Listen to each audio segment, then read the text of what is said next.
high above the North Sea. An aging propeller plane tumbles from the sky.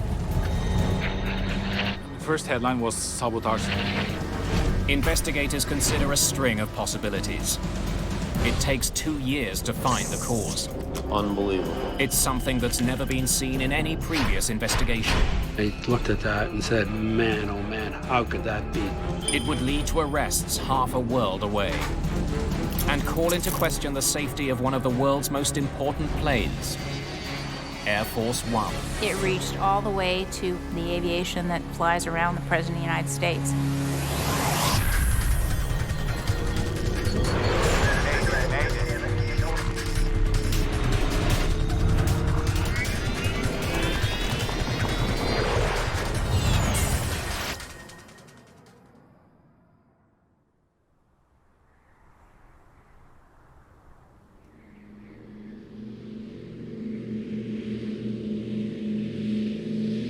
.30 p.m., September the 8th, 1989.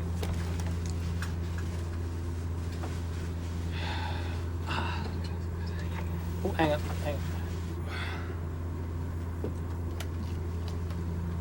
Knut Tvetem and Finn Petter Berg are flying a charter flight from Oslo, Norway, to the German city of Hamburg. Partnair 394, radar service terminated. The plane is about 100 kilometers from the Danish coast. 124.55 by Partnair 394.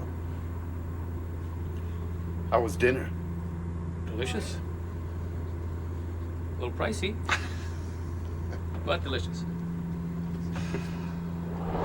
The two friends have flown around the world together, including remote areas of Africa. They're highly experienced, and both are only months away from retirement. Copenhagen, good afternoon. Partnair 394. Flight level 222.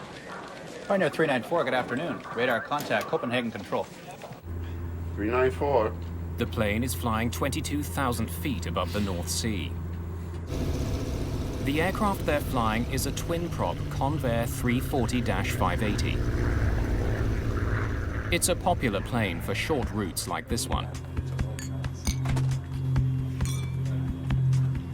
The plane has been chartered by the Norwegian shipping company Wilhelmsen.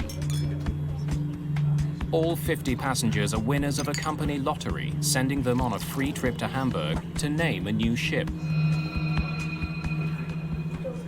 Some had maybe been to naming ceremonies before, but the naming ceremonies are quite exciting. And the atmosphere was very, very, very good at the time of leaving. One of the company's best employees is chosen to give a speech at the christening of the ship in Hamburg. You have to deliver a speech, and it's not so very often that normal person within a company is giving the honor of naming a ship. But it was felt that that was right. As the Convair crosses the North Sea, a Norwegian Air Force F-16 approaches the plane on its way home.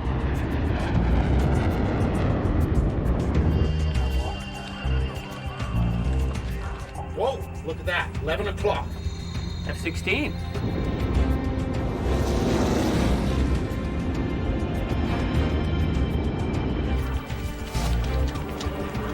Suddenly, the plane experiences a violent shock.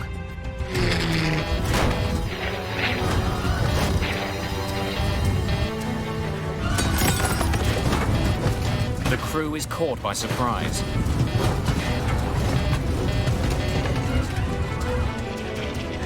The plane begins rolling upside down. Air traffic control notices that Partnair 394 is off course and falling from the sky.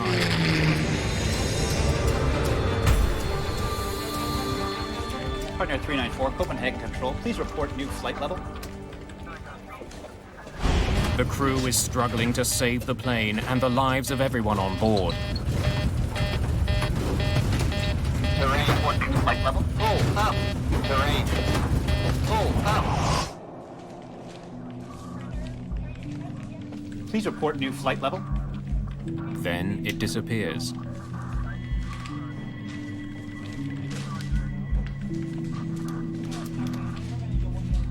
It seems as though the charter flight has crashed into the sea. Partnair 394 en route to Hamburg is off radar.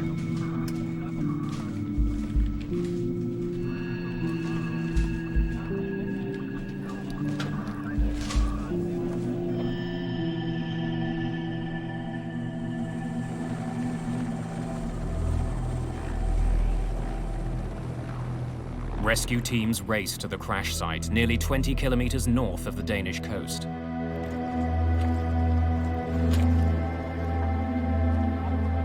They find only wreckage and bodies. All 55 people who were on the flight are dead.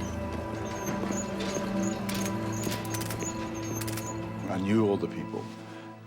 Some were close friends, some were less close, but I knew them all.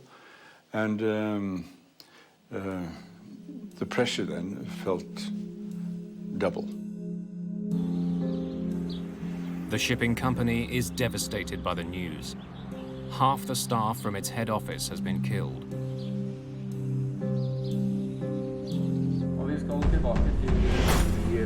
It's the biggest airline disaster in Norwegian history. The nation is in shock. Jan Ovind is a young reporter for Norway's largest newspaper. He's assigned to cover this story. One of the inspectors in the Norwegian FAA jumped to the conclusion that it had to be sabotage. And it was also stated by one of the Danish rescue team leaders, who said that they had no distress call. It just fell out of the sky, which meant it had to be a bomb or something. And somebody drew links to Lockerbie the year before. In December 1988, Pan Am Flight 103 exploded over Lockerbie, Scotland. The evidence in that case is pointing conclusively to a bomb. Norwegian journalists uncover an intriguing fact about the Partnair plane. Our Prime Minister at the time, Gro Harlem Brundtland, she used the plane on her campaign trip to the north of Norway. And I guess she used it for 2 or 3 days. And that was just 2 or 3 days before it crashed. The nation wonders, could the tragedy have been a botched assassination attempt? The first headline was sabotage then on the whole front page. A bomb would explain the plane's sudden plunge from the sky. Had the 55 people on board been the innocent victims of a murderer? Investigators looking into the mysterious downing of a passenger jet over the North Sea are facing a stunning possibility: that the plane was deliberately sabotaged. The Norwegian Accident Investigation Board recruits an Air Force investigator, Finn Heimdal, to join the team. It will be a severe test of his investigative skills. It's good to be here. I started many years ago with the Air Force. And of course, I saw some investigations mishandled terribly, and I thought it can be done better than that. Investigators hear from several witnesses who lend support to the idea that the plane was sabotaged.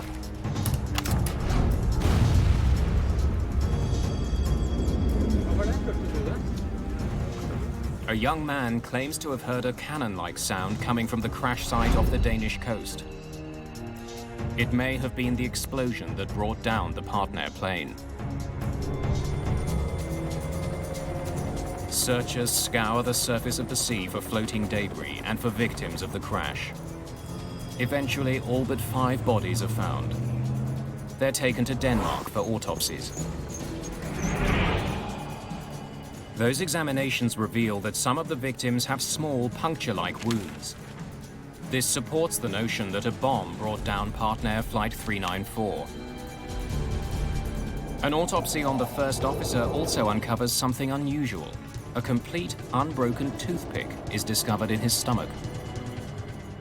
Yeah, that was a odd finding, really, because it was pointed in both ends, and how can you swallow a toothpick like that? So he must have been exposed to a very shocking experience.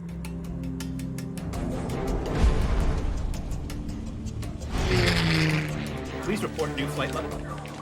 But investigators can't confirm that a bomb brought down the plane. They'll need to know more about the final moments of Flight 394. Partnair 394 en route to Hamburg is off radar.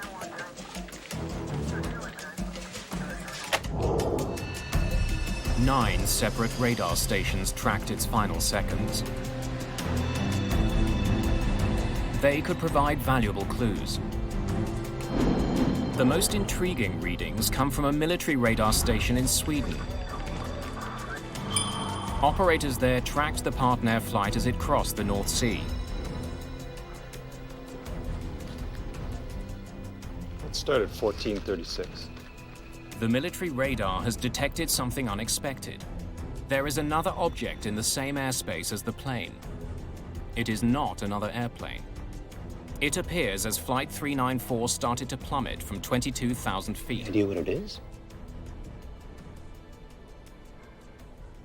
Simply didn't know what it was from the beginning. We had no idea what it could have been. It took more than half an hour, something like 38 minutes, and the question was, what is light enough to fall that slowly and solid enough to give radar returns like that? Whatever the mysterious object was, it now lies at the bottom of the sea. A month after the crash, investigators are busy recovering sunken wreckage. They've plotted the position of the wreckage on the ocean floor using side-scan sonar. It sends out sound waves that are reflected back when they encounter objects. The sonar equipment has painted a remarkably accurate picture of the underwater wreckage. It helps investigators see that the plane parts have settled over a 2-kilometer wide area. It's an important piece of evidence. It was evident that the aircraft had come apart in the air. It hadn't hit the sea in one piece, that was for sure. The mid-air breakup suggests a bomb brought down the plane. But it will take weeks to prove this. In the meantime, investigators hope the plane's black boxes will provide more immediate insight into the crash. The plane's voice recorder and eventually its data recorder are recovered from the seabed and sent to labs for analysis. Both boxes were damaged in the crash. Investigators hope the damage to the boxes didn't affect the data. Well, let's see what we got.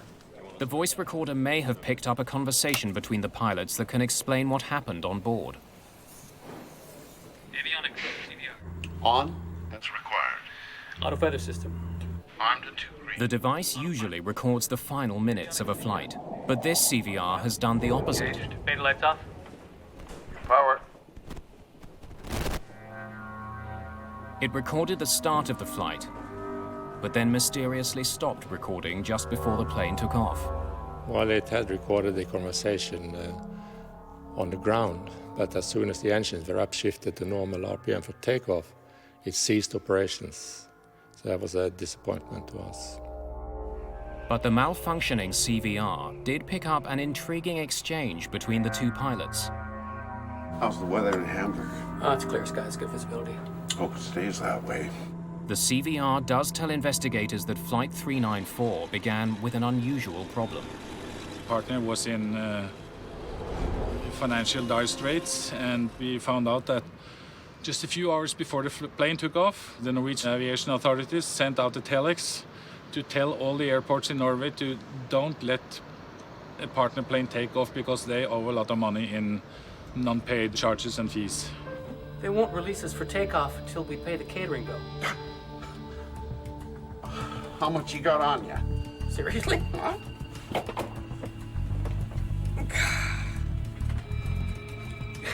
Probably enough, actually. I'll take care of it then. The first officer was forced to leave the cockpit to pay the caterers for onboard meals.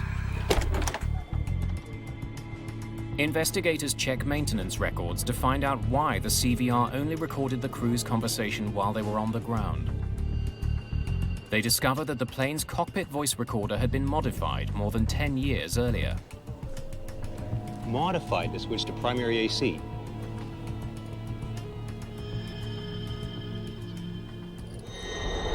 Lights up. It was altered so that when the engines were given full power for takeoff, Your power. the CVR would automatically switch from the plane's batteries to its generator.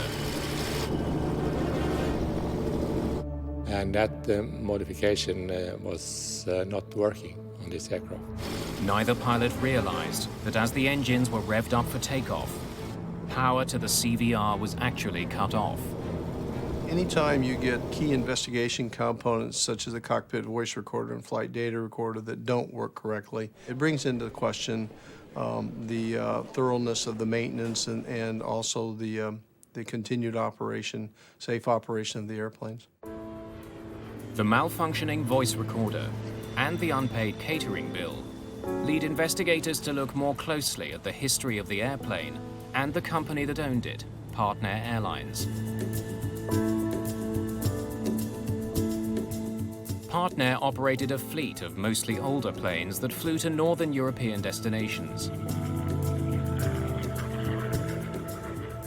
The Convair that crashed into the North Sea was one of the airline's most recent acquisitions.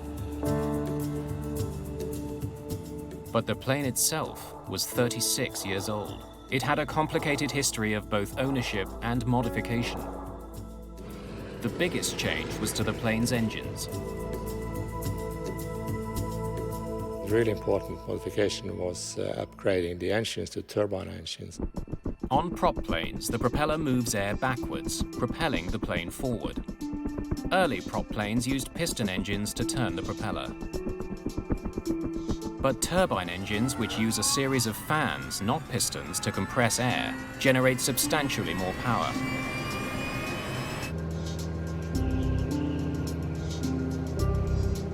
Heimdall learns that in 1960, the plane's original piston engines were removed and powerful new turboprops were bolted to the wings. It's a modification that provides more power, but could pose a risk. When there was a tremendous increase of horsepower installing the turbine engines, I was wondering what that was doing to the structure of the aircraft. Heimdall has been placed in charge of analyzing the plane's engines. He wants to know if the turbine engines could have torn the aging plane apart. I started asking the question, how can an aircraft fly itself to pieces in midair? The plane's flight data recorder should tell investigators about the operation of the engines in the moment before the crash. The recorder from this flight is a primitive analog model. Used a metal foil strip that rotated, and some marking pins actually scratched on the metal surface, on the piece of metal. The antiquated data recorder proves to be another frustration for investigators. It didn't record many of the parameters it was supposed to. But more mysteriously, the needle seems to have recorded certain signals twice. The double line confounds experts who analyze the device. We had no experience with anything like that. We contacted several experts, but none had experience with this before. Yeah, I've never seen that before. The flight data doesn't offer investigators any immediate revelations about the crash. Heimdall now wonders if the very fact that the recorder was malfunctioning could be a clue in itself.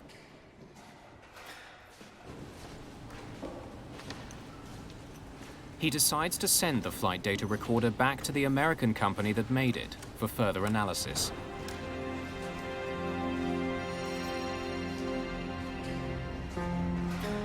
Investigators painstakingly reconstruct the Partnair plane.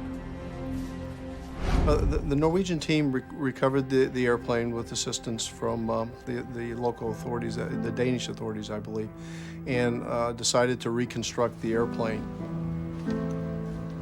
A reconstruction is like putting together a puzzle that helps investigators focus the investigation on areas that need to be looked at and helps prioritize the investigation. As the fuselage takes shape, the reconstructed plane provides investigators with some stunning evidence. The only thing that would destroy the aircraft at cruising level would be an explosion. So, and some of the parts looked maybe a bit suspicious. Suspicious for what's on them. There were rumors that it was found explosives in the Partnair plane. There are traces of a powerful military explosive. The amount is small, but the press gets wind of it.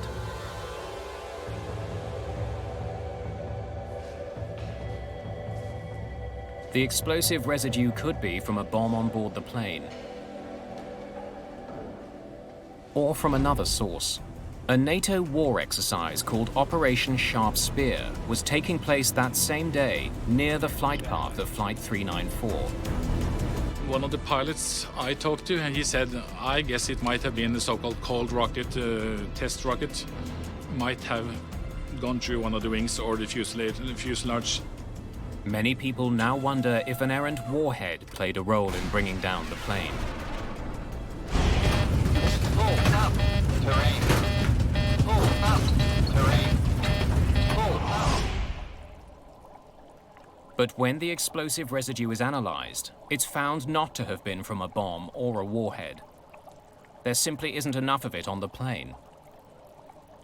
There was a small sign of explosives, but that was a very low level and looked more like a contamination than anything else.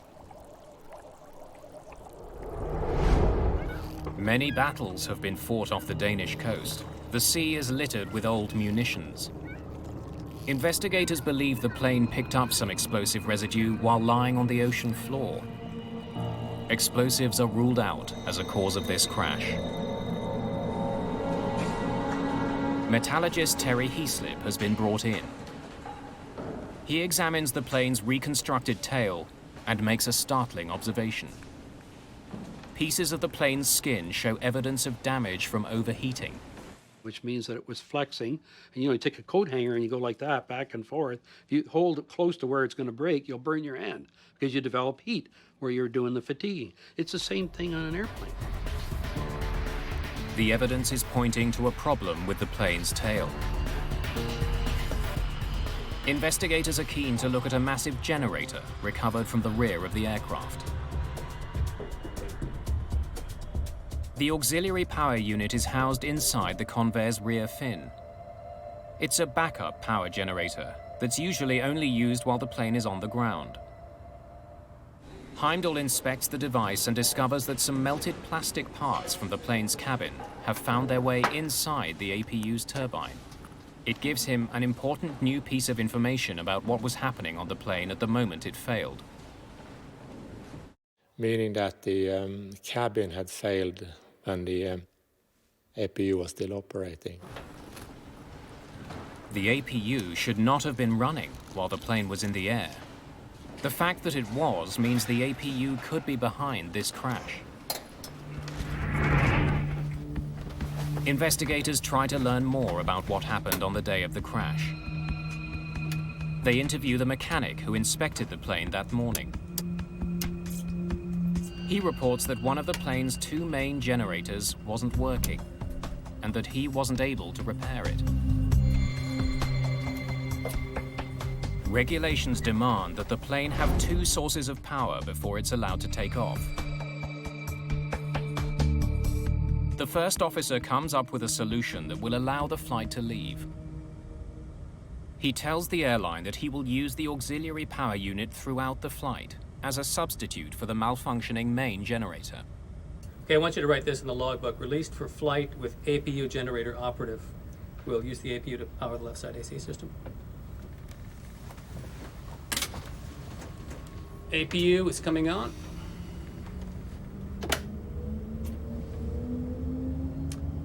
Beta lights off.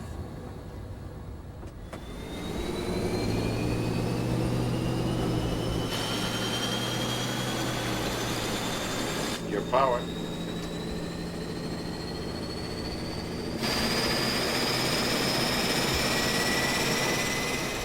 During his inspection of the APU, Heimdall makes an important discovery. When I saw the part, I saw that it was not an aircraft standard part at all. It was made in a very primitive way by a piece of iron and welding it together in a substandard way.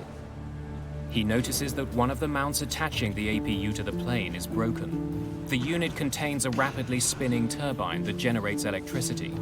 If it wasn't properly held in place, it could have caused this crash.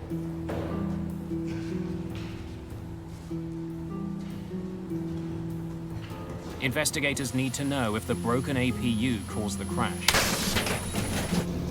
They'll soon discover that it's just a piece of a much more troubling puzzle. Investigators have discovered that Partnair Flight 394 was flying with a broken APU mount.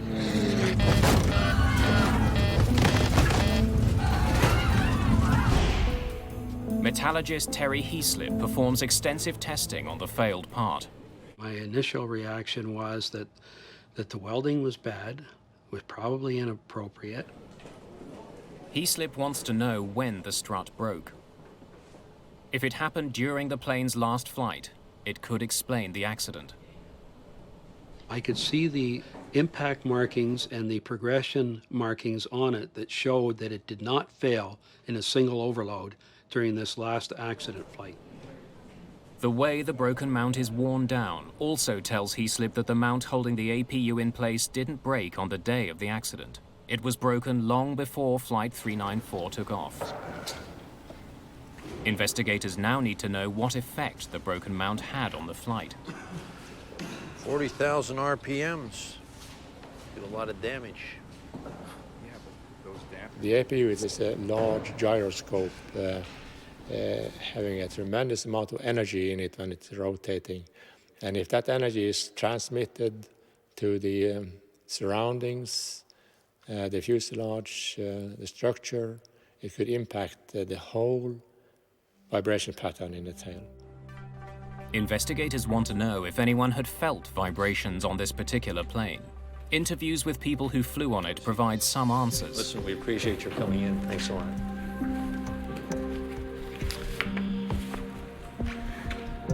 Now, you said you felt some rumbling on the plane, is that right? One person stated that the plane that crashed vibrated far more than the two other Convairs owned by the company. Did anything seem unusual on the plane? But others failed to mention the vibrations. Had a good flight. It's a puzzling situation. Investigators know the APU mount was broken before the flight, but they still don't know if it even played a role in the crash, or whether it would have affected the plane's tail. Then the reconstruction begins to clear things up.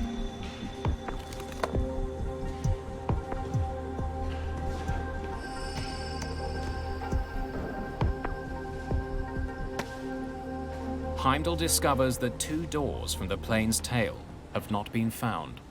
When we reassembled the parts from the tail, we saw that the rudder had been torn apart in two major pieces and some parts were missing.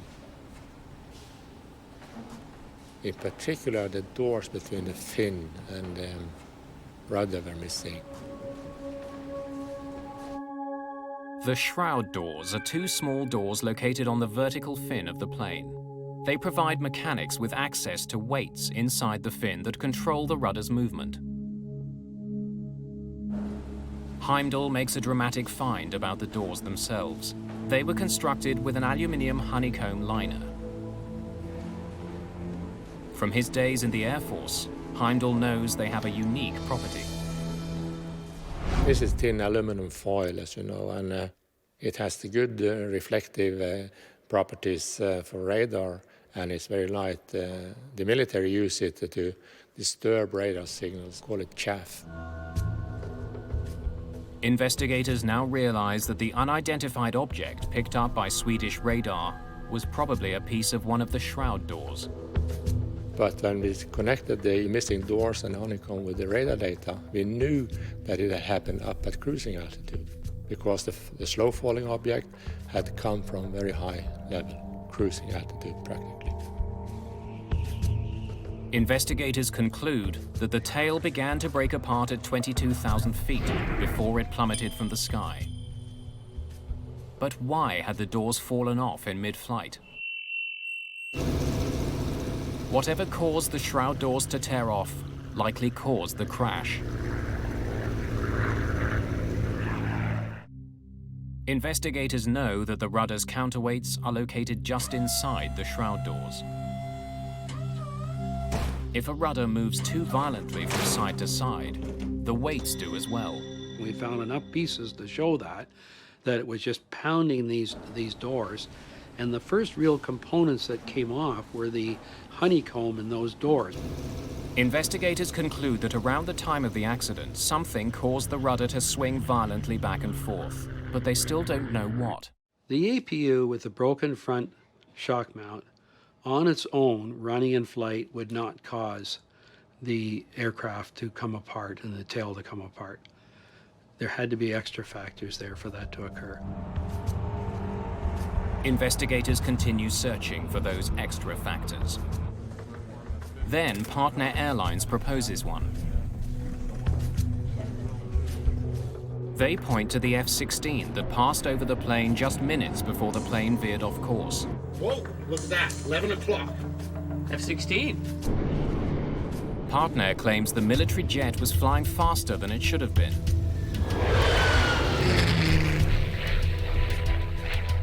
They also believe that it came much closer to the flight than officially reported. Partner, they contacted the Swedish investigator, and he came out with the answer that the F-16 could probably have gone through the sound barrier as it passed just over the partner plane. When a fighter jet or any other plane breaks the sound barrier, you have this pressure wave, and their theory was that this pressure wave just got the plane to disintegrate in the air. But the Norwegian F-16 pilot testifies that he was more than 1,000 feet above the Convair when he passed it. Investigators calculate just how close the F-16 would have had to be in order to seriously disturb Flight 394. They determined that for the F-16's pressure wave to have affected the Convair, it would have had to fly within a few meters of the plane. There's no evidence the two planes were ever that close. Okay, good work. 90% of the plane's wreckage has been recovered from the sea. But investigators still don't know what caused the Convair's tail to come off in mid-air.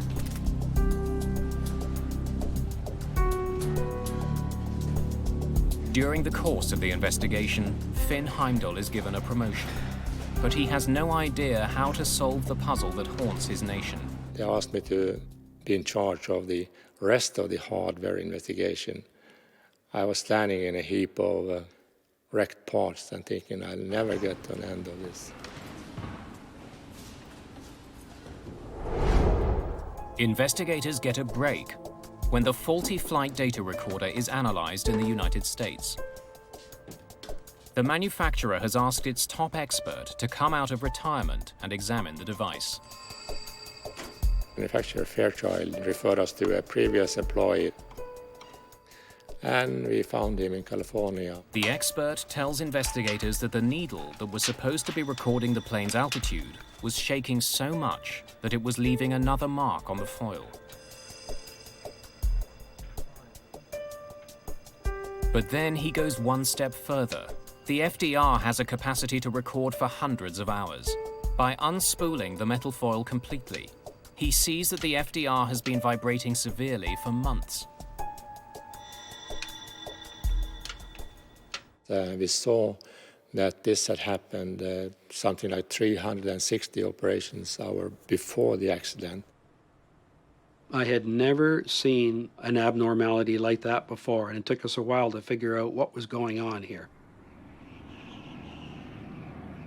It now seems the APU wasn't the only thing vibrating on this plane. Investigators decide to chart the history of the vibrations chronologically. They notice an unusual change in the pattern of vibrations. 2 months before the crash, the vibrations suddenly stopped for a number of weeks. Virtually no vibrations for at least 16 flights. It was increasing intensity and frequency up to the summer of '89. And then the pattern changed. After getting better, the pattern of vibrations got worse again, right up until the crash. What happened here? Investigators now need to find out what changed on the plane during the 2-week period when the vibrations stopped. Why was it out of service? Where was the work done? The airline tells investigators that during that time, the plane was receiving a major overhaul in Western Canada. Thank you. We'll be in touch.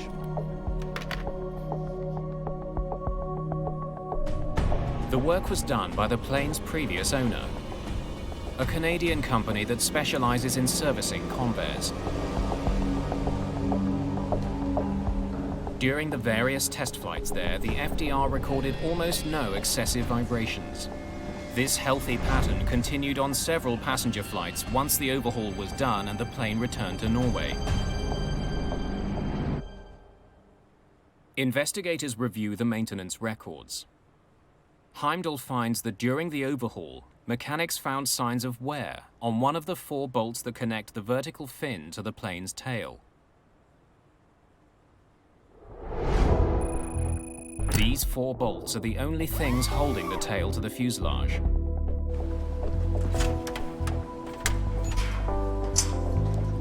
During the overhaul of the Convair in July of 1989, a mechanic replaced one of the 4 bolts.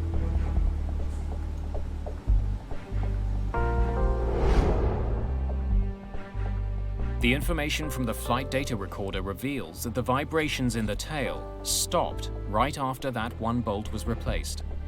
You see that? And as they go across. Incredibly, investigators are able to recover all 4 of the bolts which were holding the tail in place.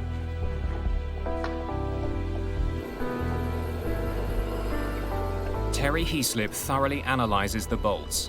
He makes a final stunning discovery. The 3 bolts that weren't replaced were not approved parts.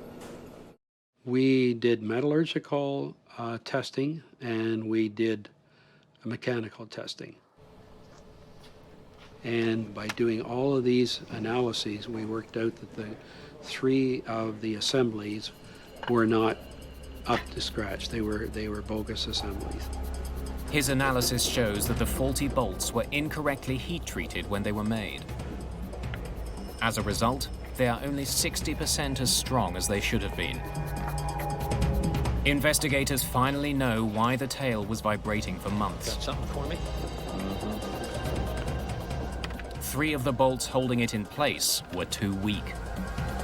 They just weren't hard enough. Unbelievable. 3 bolts holding the tail to the rest of the plane were not authentic parts. They were well-disguised fakes. The weak bolts mean investigators now must answer a critical question. Why didn't the tail come off in the previous 16 flights where it vibrated excessively? Why this last flight? Investigators already know that on the day of the accident flight, a power generator wasn't working, and that the pilots improvised a solution. Okay, I want you to write this in the logbook. Released for flight with APU generator operative. We'll use the APU to power the left side AC system.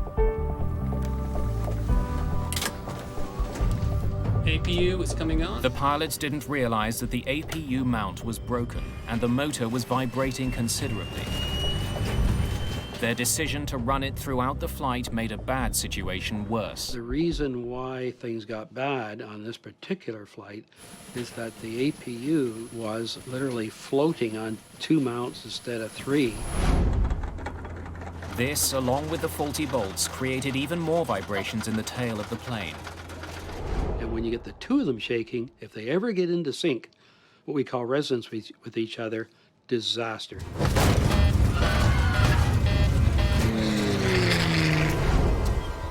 The investigators conclude that the vibrations in the tail and the vibrations from the APU could have combined into a lethal force. Now, this is what we got from the guys at MIT.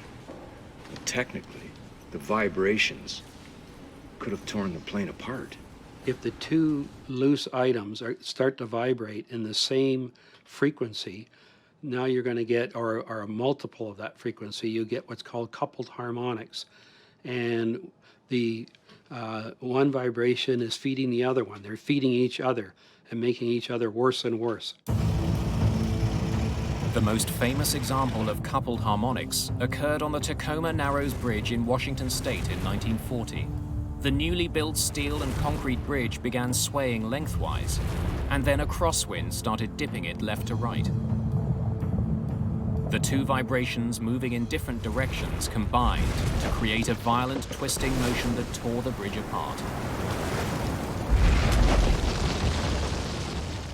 Investigators calculate that the same effect tore apart Flight 394. And we said, my gosh, that's exactly the phenomenon we have here.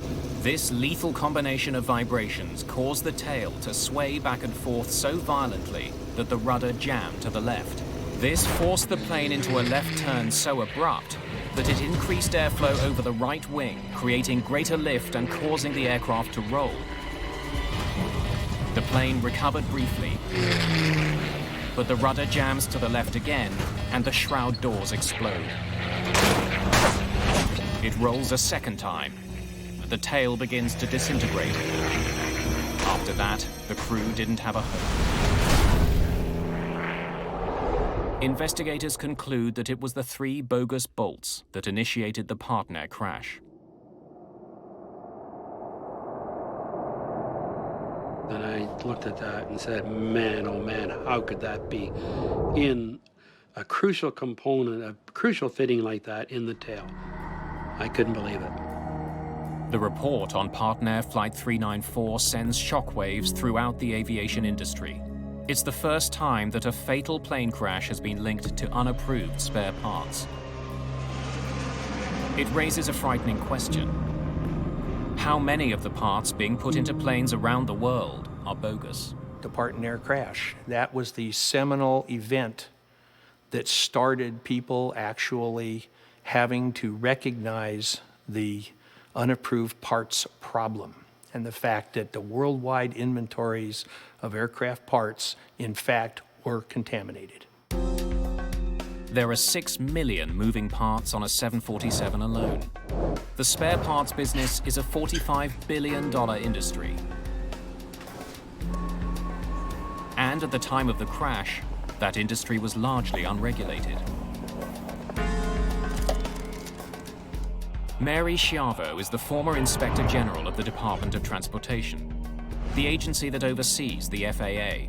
No one knew how large the problem was. They knew it was a problem because of a crash, but how big was the problem in the United States? So we set out to measure it. We started by auditing the FAA's own parts bins. And the FAA's own parts bins contained 39% bogus parts. What we found is if the parts had come from a parts broker, which was a huge percentage of the parts supply industry, 95% of them were not authentic. The FAA would soon find bogus parts on an airplane widely considered to be the most secure plane on Earth.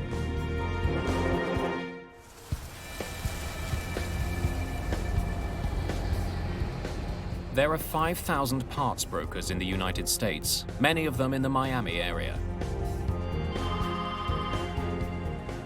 Parts brokers had no regulation whatsoever. You had a telephone and a fax. You were a parts broker. Overnight, you could be in the parts brokerage business, and you could get them anywhere you chose. You could get them from junkyards, you could get them from scrap facilities, you could get them from old planes, you could get them from crashes, you could get them from people who are willing to manufacture and don't care about the law. Spare parts for airplanes are expensive. A single bolt, like the one holding on the Partnair Flight's vertical fin, can cost up to $250. A bogus one can cost as little as $30. Which makes it a bargain. And when you have situations like you have today, and airlines are bottom line driven, and you've got 8 or 10 major airlines in the United States, for example, that are on the verge of bankruptcy, they're looking to cut costs. The FAA launches a major investigation into illegal parts and uses sting operations to uncover unscrupulous dealers.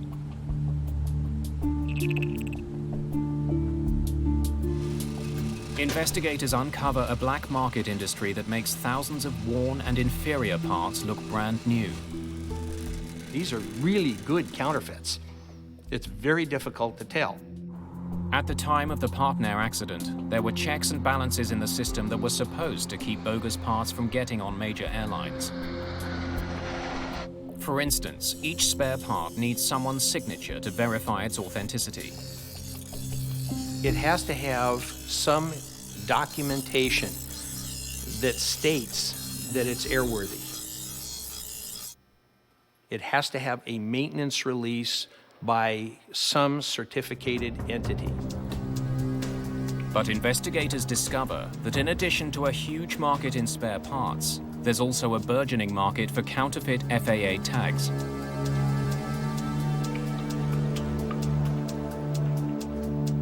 We'd execute search warrants and find that people had printed stacks of fake yellow tags, and in many cases they'd sign with the name of an actual inspector, but they just forged the signature. The tag in this business is worth more than the part. At first, investigators believe the problem is mostly with smaller airlines. Smaller operators and repair stations are usually the people who are most vulnerable to this aftermarket broker parts problem. They're shocked when they discover that bogus parts have been found on what is supposed to be the most tightly controlled plane in the world, Air Force One. It reached all the way to what many people consider literally the highest levels of aviation, the aviation that flies around the President of the United States. Supposedly in an airtight supply chain, we had bogus parts cases that touched those aircraft.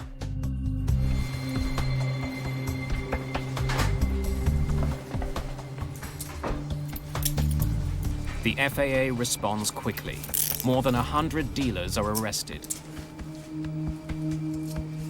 With every conviction, we were able to raise the level of awareness, not only of the problem, but of the severe consequences if you want to risk somebody's life. And I actually think that the most important thing that we did was get criminal convictions. As a result of their investigation, the FAA institutes a much more rigorous system for documenting airplane parts. They threaten airlines with criminal charges if they knowingly accept bogus parts. Things are different today because we have a whole body of regulations, much more than we had in the 80s and 90s even, to address the problem.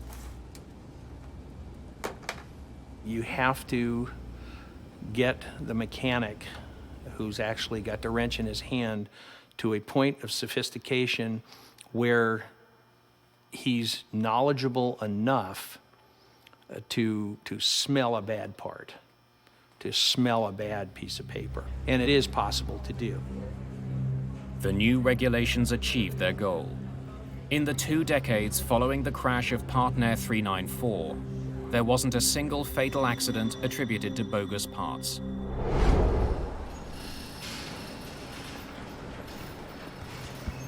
Years after the Partnair crash, Finn Heimdall became the head of the Norwegian Accident Investigation Board. Jimmy, my friend. It was a major puzzle that an aircraft, for no obvious reason, could more or less disintegrate in midair. His report into the accident resulted in major changes that likely saved lives.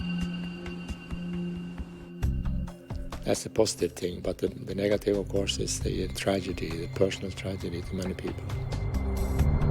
One of the smallest parts on a Norwegian charter plane failed in 1989. Because investigators found the cause of that accident, passengers around the world are safer.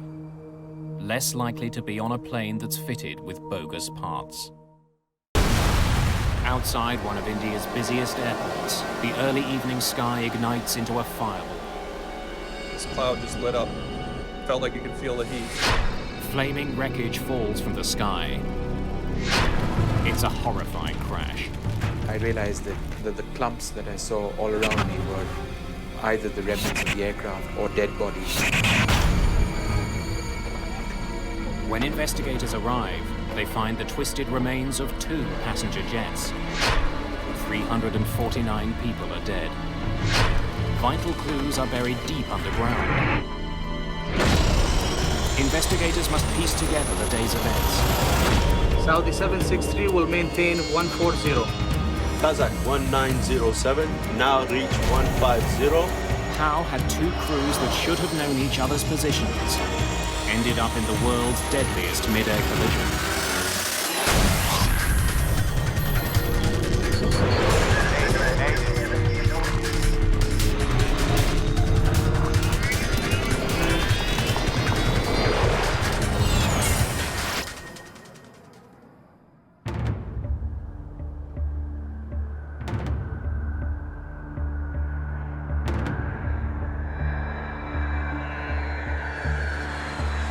Indira Gandhi International Airport, New Delhi. A gateway to India.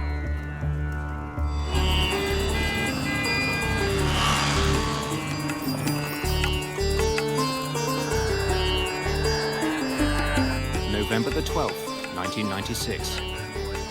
Busy? Air traffic controller VK Dutta arrives for the late afternoon shift. There was one supervisory officer. There was one person who was sitting beside me and he was assisting me. And the things are all normal. But normal at Indira Gandhi doesn't mean calm. This is becoming one of the most congested airports in the world. In 1990, the government of India signed open skies agreements with several different countries. Those pacts have made it easier for foreign airlines to land at Indian airports. Many airlines are taking advantage of the new policy. Air traffic controllers are now handling more traffic than ever. The open sky policy acted as a catalyst in the air traffic growth.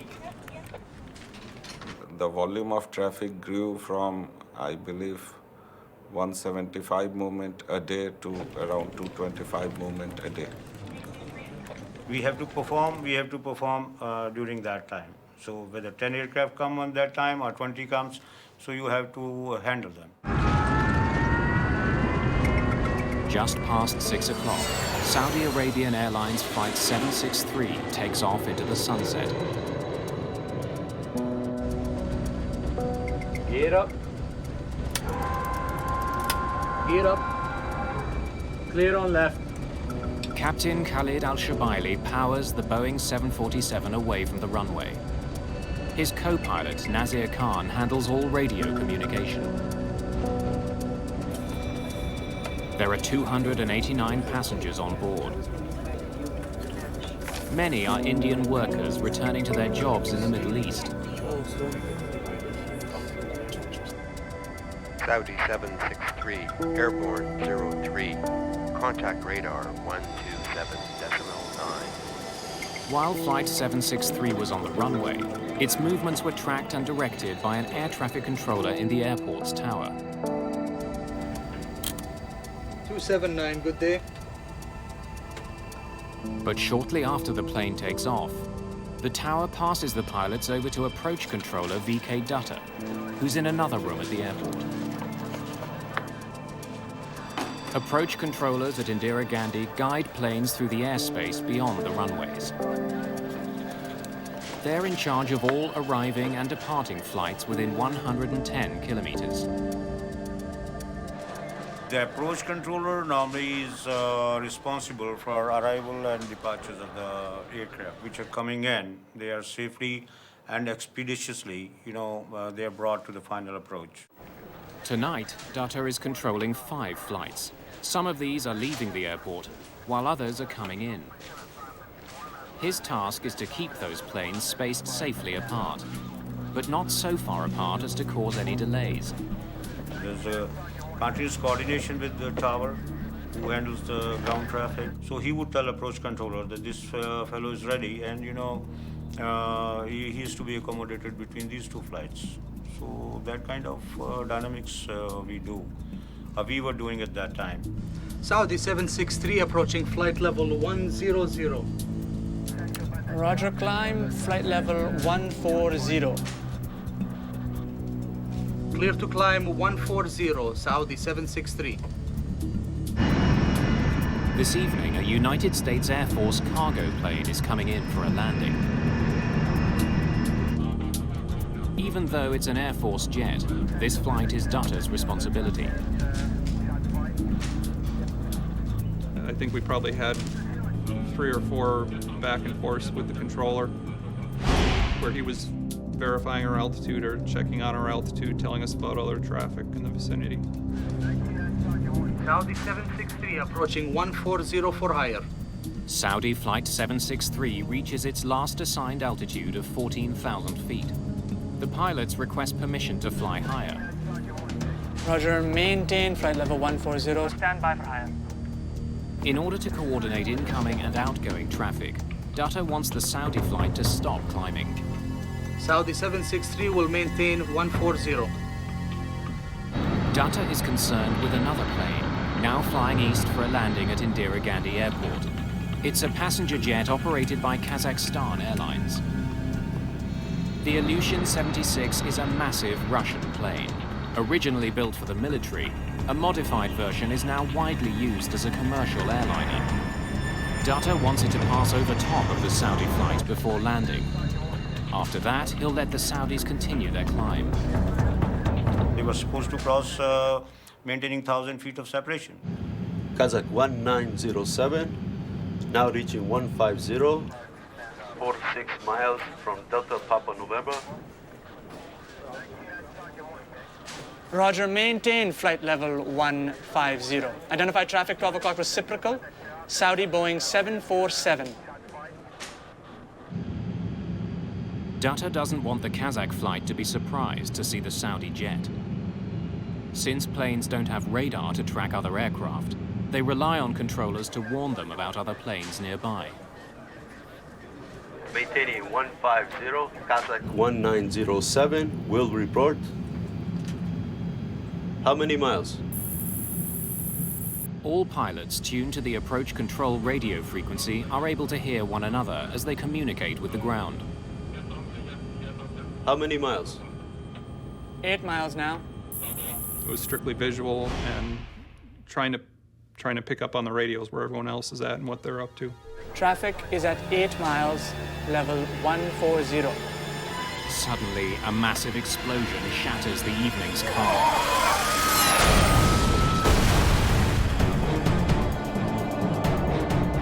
All at once, out of the right side of the window, right side of the cockpit, this cloud just lit up. Those missiles?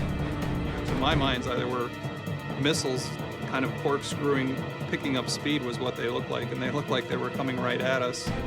We actually started veering the aircraft away before it became apparent that they weren't coming at us.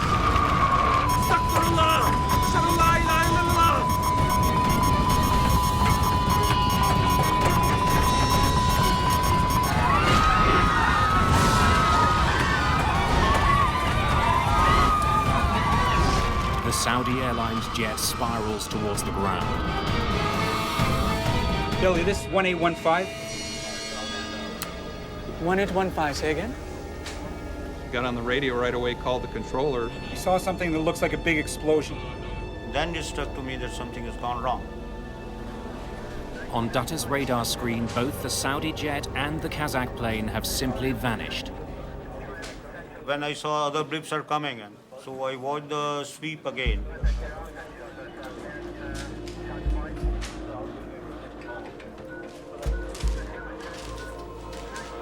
But they were not there at all.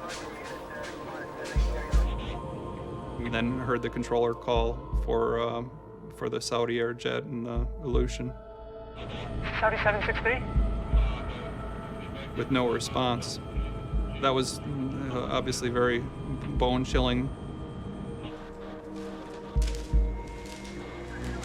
Something tragic has happened in the skies near New Delhi's airport. VK Dutta is about to become the target of an investigation into one of the deadliest plane crashes of all time. Kazak 1907, report your position. At New Delhi's airport, a sense of dread is growing. 2 planes have vanished from approach control's radar. The worst nightmare an air traffic controller has is the median police. Saudi 763. Together, the 2 missing planes were carrying 349 people. Kazak 1907, report position. I gave 1 or 2 calls to Kazakh or Saudi. Saudi 763. I forward how many kids I have, where my wife is, whom I am related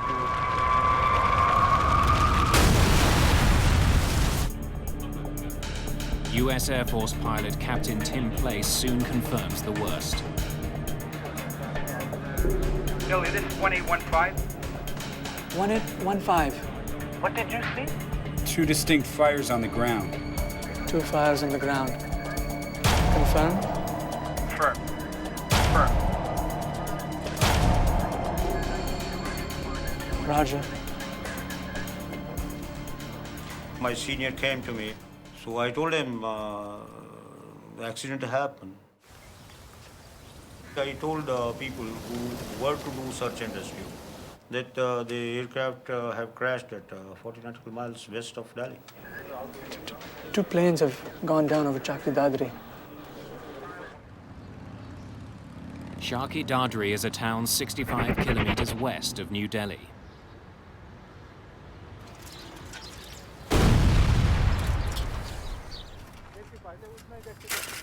Its mustard and grain fields are now burning with the twisted wreckage of 2 ruined airplanes.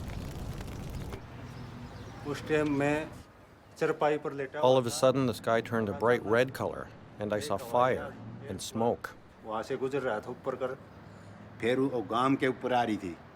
One plane started to come towards us. There was fire and parts of the plane were flying everywhere. People were running. The plane's engine broke off and the plane started to spin out of control and fell into the field.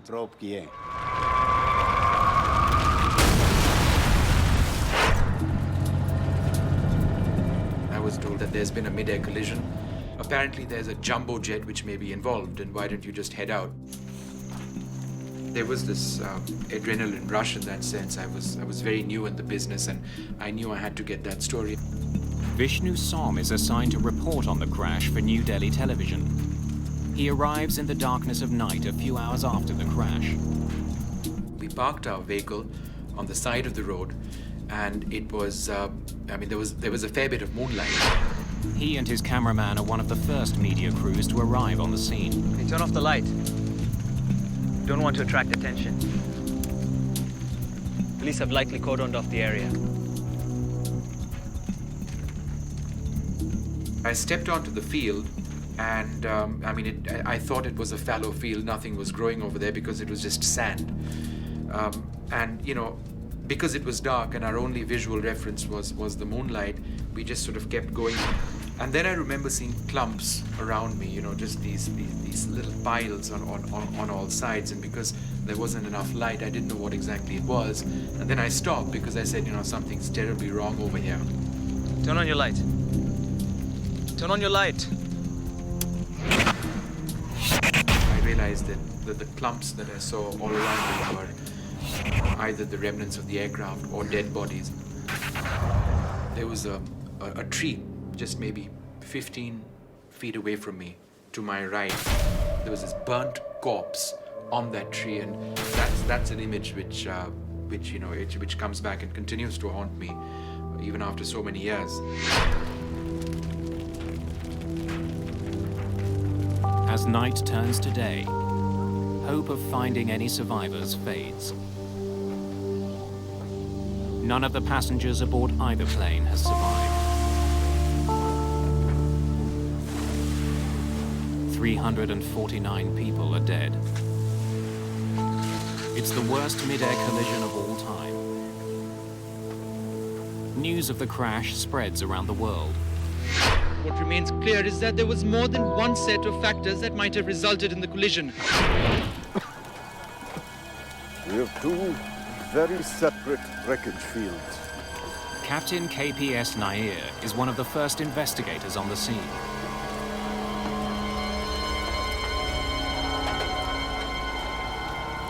I was aghast, horrified. I can't explain it because I have not seen anything like that before. It is something which I can't explain. The Kazakh flight and the Saudi Airlines jet have fallen 7 kilometers from each other. Investigators have two separate crash sites to examine, but they know one cause will explain both accidents. It's unlike a single aircraft falling somewhere. Two large-bodied aircraft colliding each other in the sky. There are different causes. How had two planes that were supposed to be 1,000 feet apart collided? Investigators consider three possibilities. An error on the part of the air traffic controller, an error by one of the crews, or the failure of an instrument on one of the planes. They hope the mangled wreckage will hold the clues they need. Their first priority is to find the black boxes from both planes. They record cockpit conversations along with critical data about the flight, like its altitude, speed, and heading. Although fire has ravaged the wreck sites, the black boxes from both planes are found on the first day of the investigation.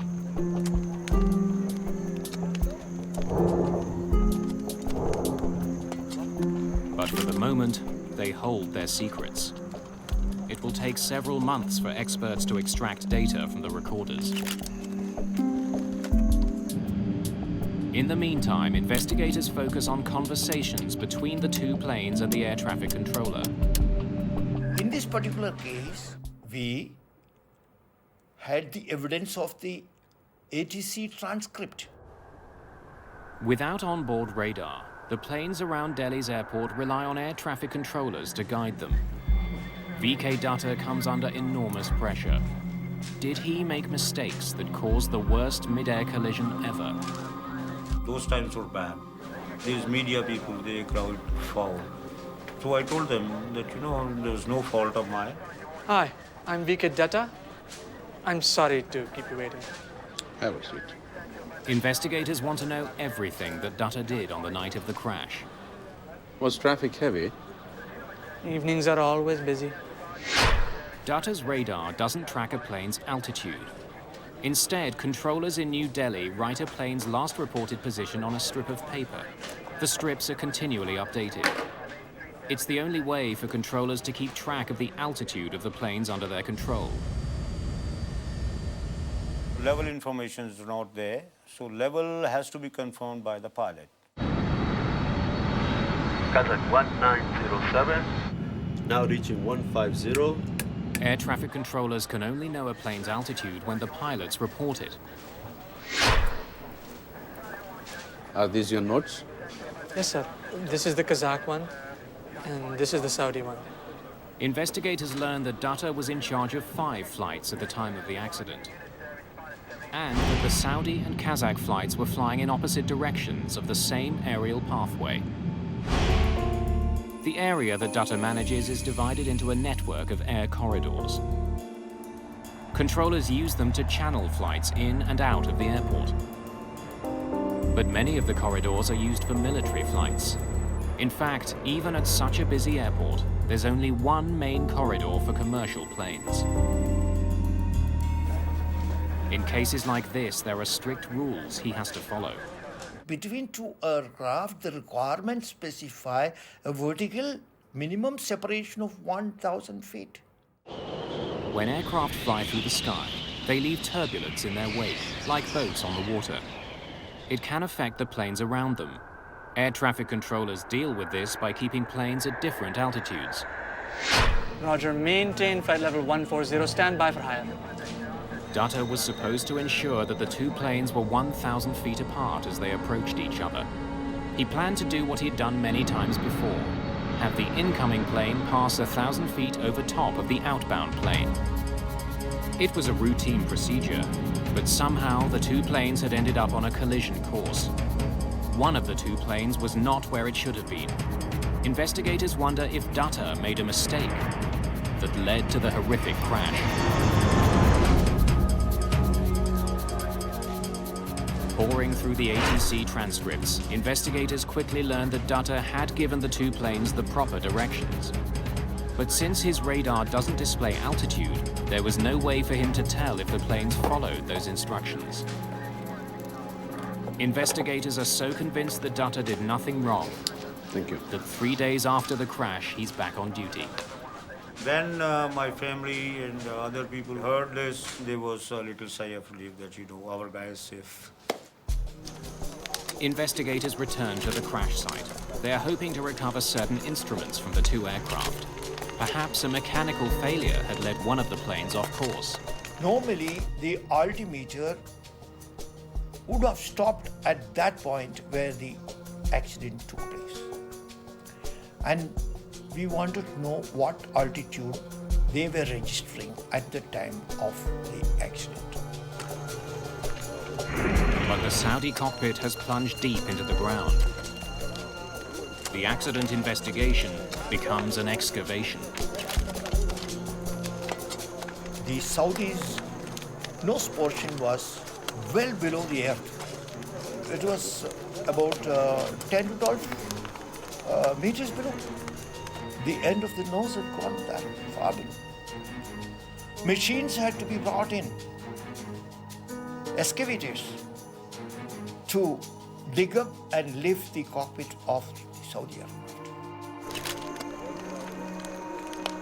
The altimeters of the Kazakh flight are easier to find. That plane didn't crash nose first. There's some chance there are clues about its exact altitude at the time of the accident. When they're pulled from the wreckage, investigators discover that there is indeed something strange about the altimeters. Both the captain and the co-pilot have an altimeter in front of them, but in this case, they do not have the same reading. There was a difference between the two by about 300 feet. Strange. Perhaps the conflicting altimeters had led the crew off course. But the difference in readings may simply have been caused by the force of the crash. At this point, investigators don't know. Mostly there and there, as close as you can get it. Investigators need to discover which of the two planes was at the wrong altitude. They explore other evidence. The pattern of the damage on the two planes may help answer a critical question. What was the relative angle between the two aircraft at the time of their contact?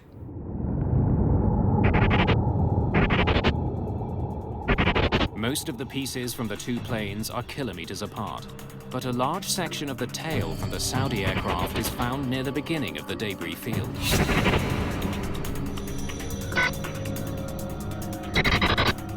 This suggests it was one of the first pieces to come off that plane.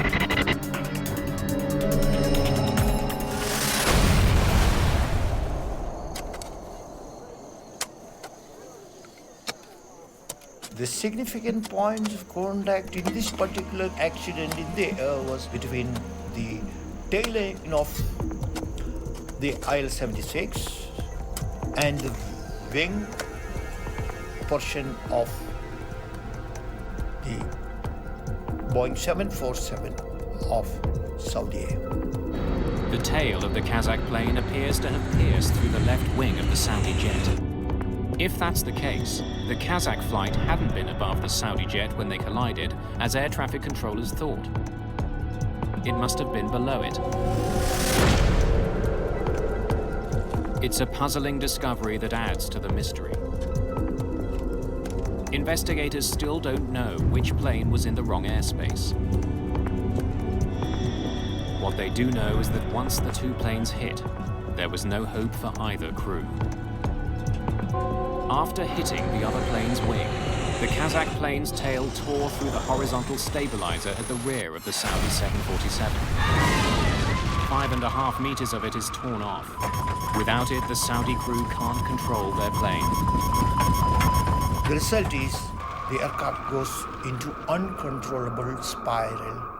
And in this particular case, if I would say both the aircraft had got into that situation.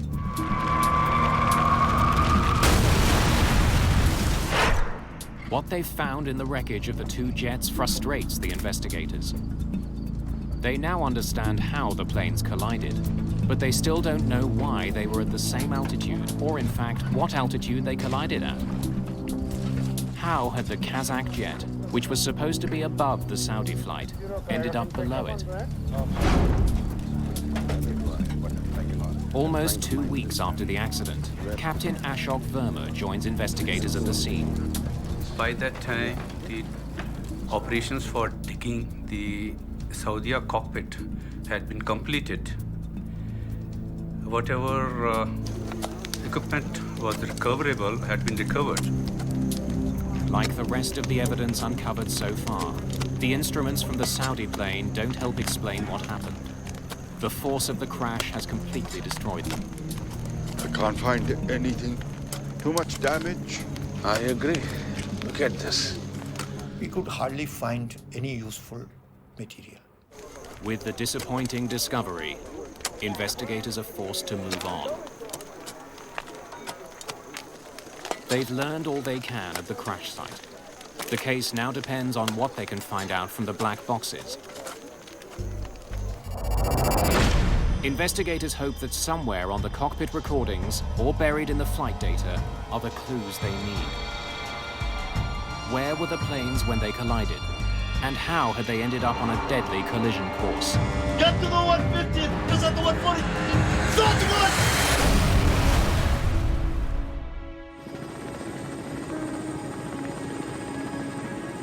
It's been 3 months since the mid-air collision of two passenger jets near New Delhi.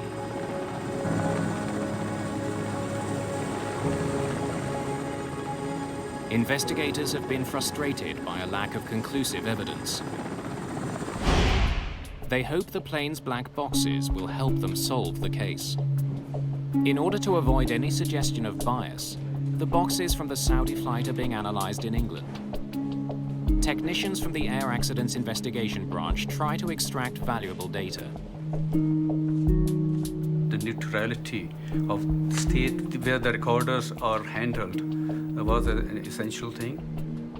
Each plane was equipped with 2 black boxes, a flight data recorder and a cockpit voice recorder. The flight data recorder contains information on dozens of aspects of a plane's performance.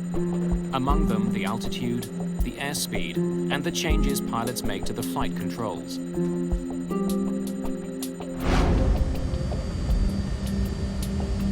The cockpit voice recorder picks up all the conversations in the cockpit. 279, good day. As investigators try to learn more about the collision near New Delhi, they use the information stored on the black boxes to make a chronology of events. Peter Shepard is head of the recorder section of the Air Accidents Investigation Branch. He'll work backwards from the moment of impact. Point of collision is reasonably well defined by rapid changes in parameters on each aircraft. If we make that our time zero point, we can then relate that to the individual times and build up a common time base. First, Shepard and his team concentrate on the Saudi 747. Saudi 763 approaching 140 for higher. Roger, maintain flight level 140. Stand by for higher. Saudi 763 will maintain 140. The CVR reveals that the Saudi pilots received clear instructions about their altitude and seem to have understood them. After being told to hold at 14,000 feet, there was no discussion of climbing to a higher altitude, which would have taken them into the path of the Kazak flight. Next, Shepard looks at the flight data recorder to confirm that the Saudi flight actually followed the instructions it was given. The recorder from the Saudi flight showed us that the altitude had been normal during climb out. The Saudi pilots leveled off at 14,108 feet, well within their safe corridor.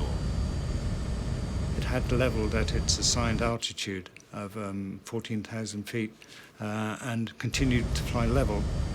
The Saudi pilots followed the ATC instructions meticulously, which is borne out by their confirmatory calls back to the ATC.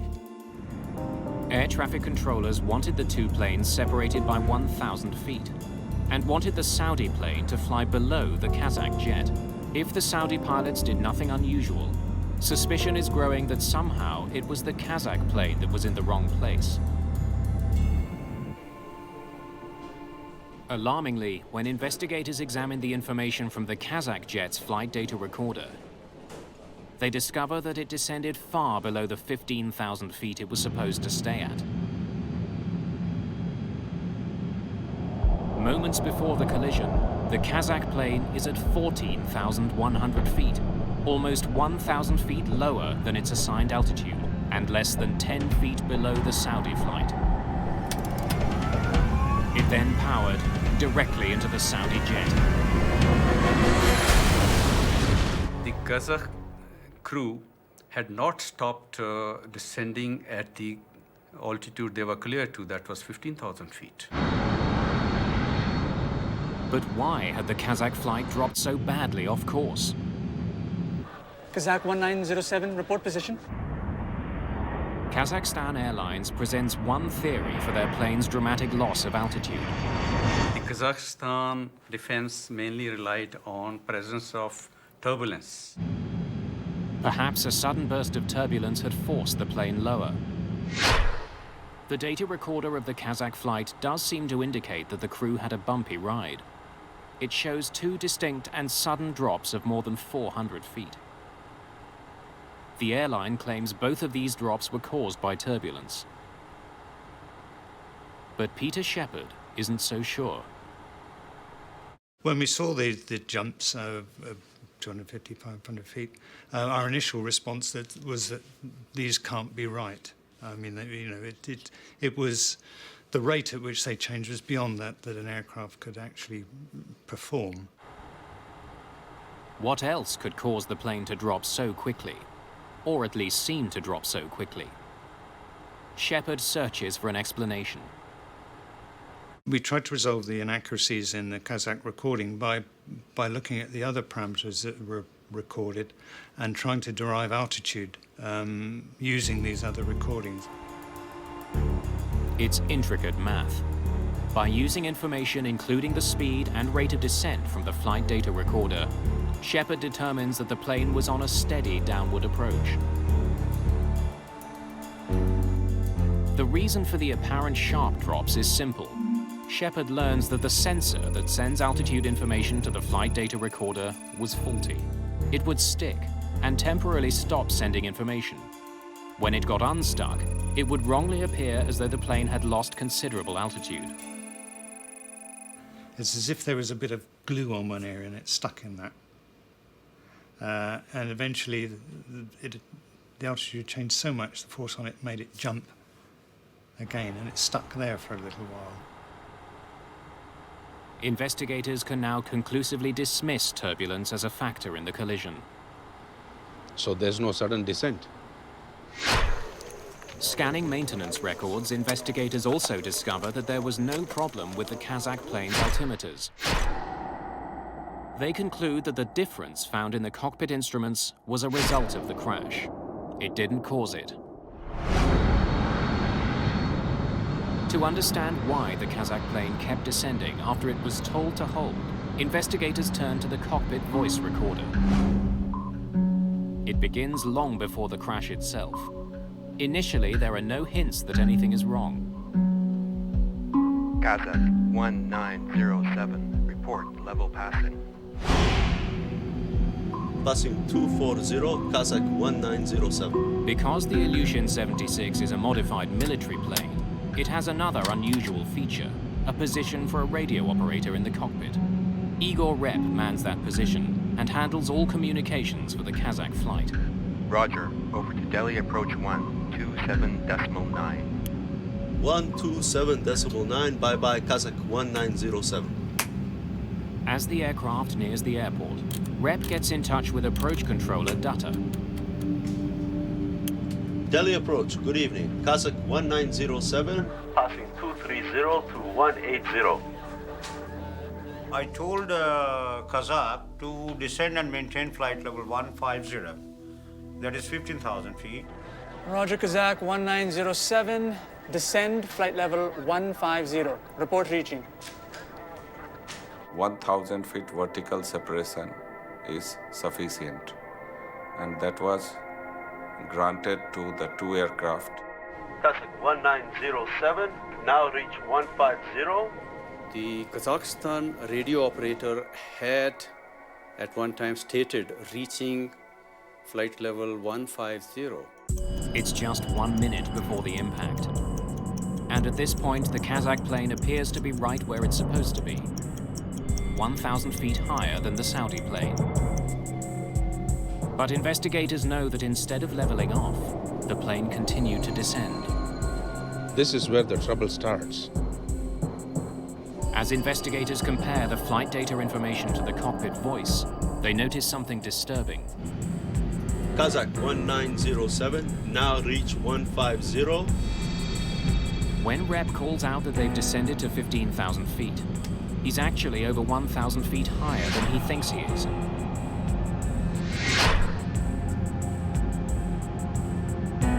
Investigators wonder how he could make such an enormous mistake. Why would he say he was at 15,000 feet, when in fact he was at 16,000? They consider the layout of the cockpit.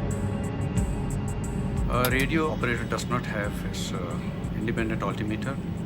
There are two metric altimeters fitted in front of, one each in front of the pilots. With some effort, the radio operator could also see this.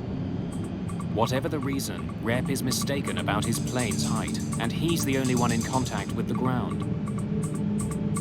Despite being told to remain at 15,000 feet, the plane continues to descend. As it does, Dutta issues a warning to the Kazakh pilots.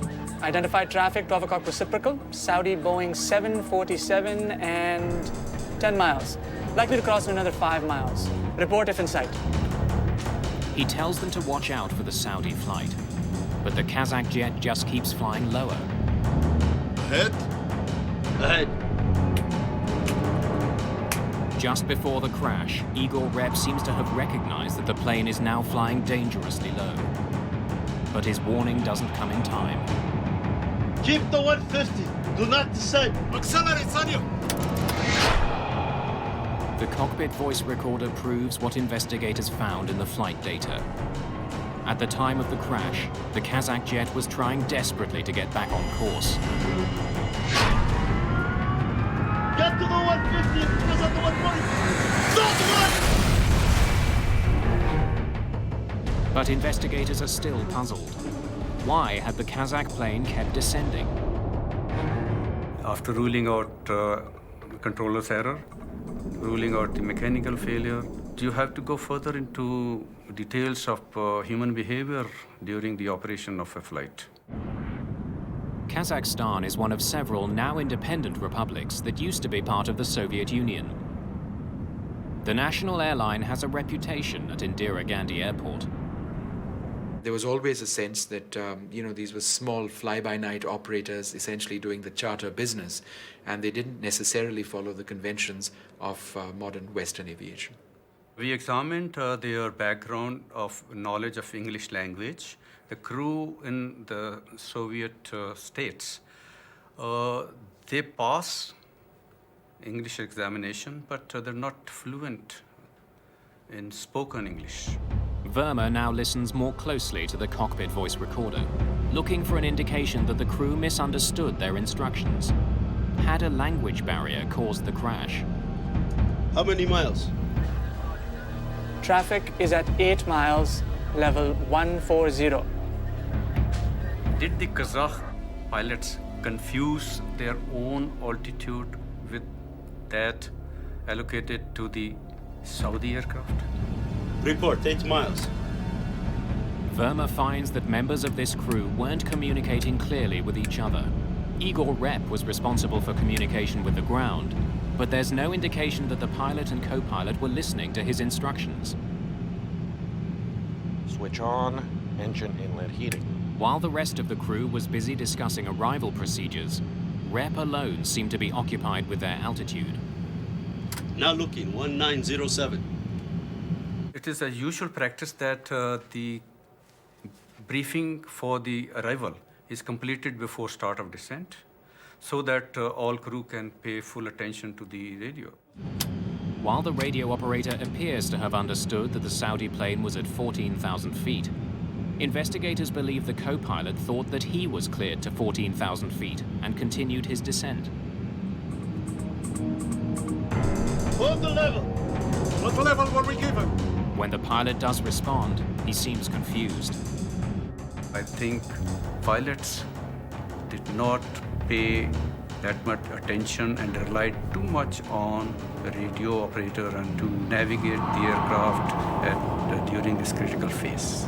The decision to increase power and stop descending ends in tragedy. Keep the 150. Do not descend. Accelerate, Sanyo. Get to the 150 because of the 140. Stop right!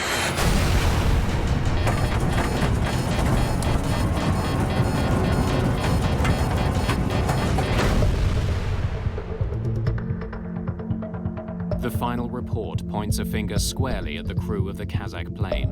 In the wrong place at the wrong time, a simple misunderstanding led to the deaths of 349 people.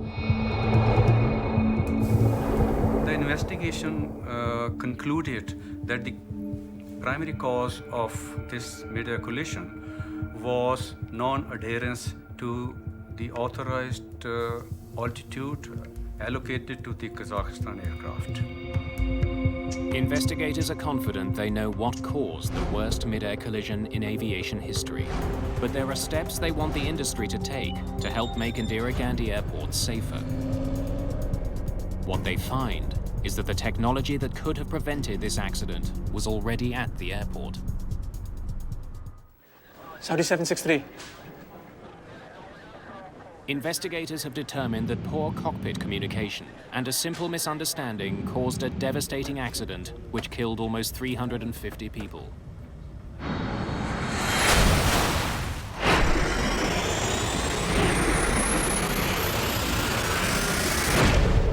But technology existed that could have helped avoid this accident. Systems that would have helped both the pilots in the air and the controllers on the ground. Investigators are especially critical of the radar that was being used in New Delhi. Air traffic controllers did rely on fairly outdated technology at that stage. There wasn't any secondary radar available at Delhi Airport. There was only an old primary radar. Primary radar sends out radio signals to locate airplanes in the sky. The signal bounces off the plane and back to a dish on the ground. It reads a plane's position, but not its altitude. The primary radar gives you a 2D picture. Secondary radar works differently. A transponder aboard an aircraft sends a message to the ground with key information about the flight, including its altitude.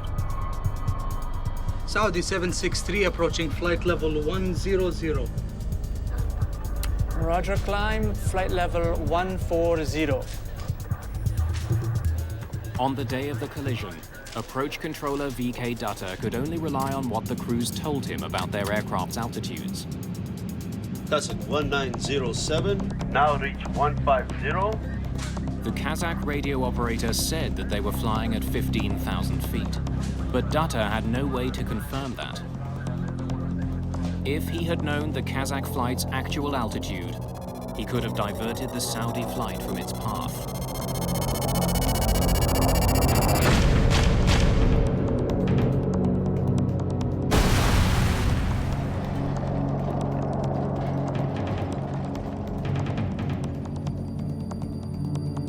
That is the 3D picture.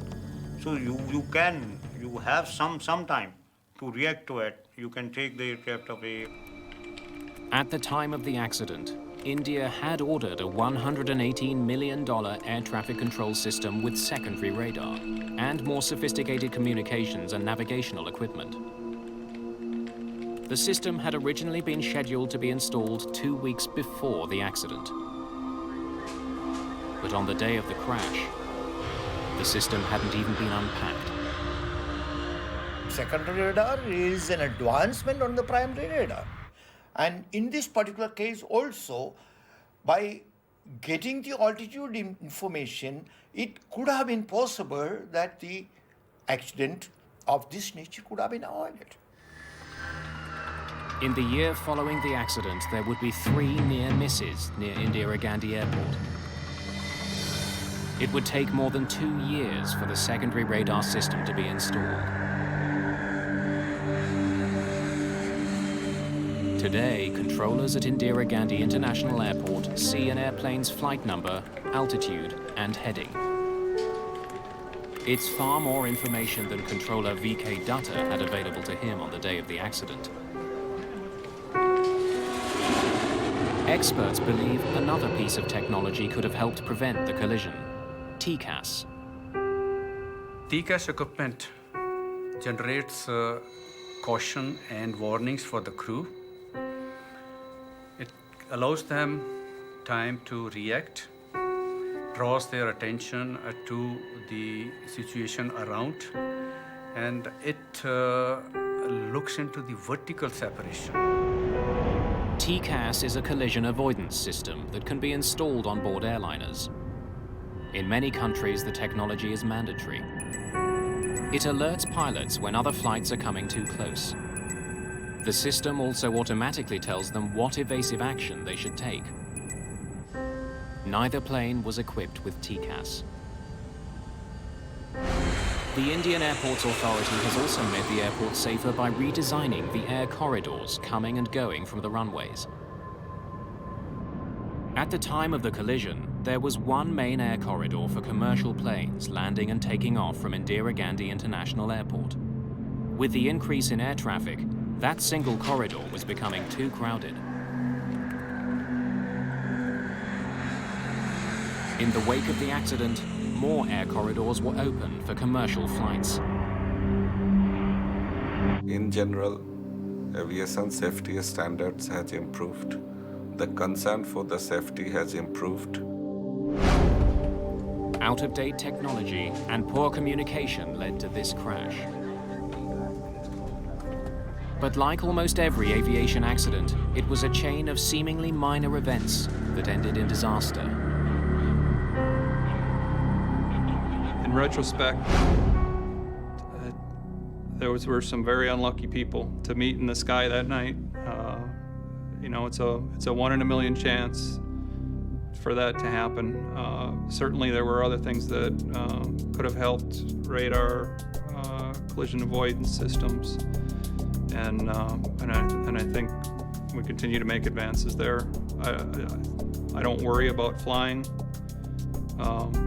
Certainly, you know, destiny, I don't know. It was glad we weren't 5 minutes in front of where we were at, that's for sure. VK Dutta went on to have a long career as an air traffic controller. Today, he works at a college training young controllers. So I'm chief instructor there. So I'm training ATCUs. I'm addicted to my job. I love it. I really love it.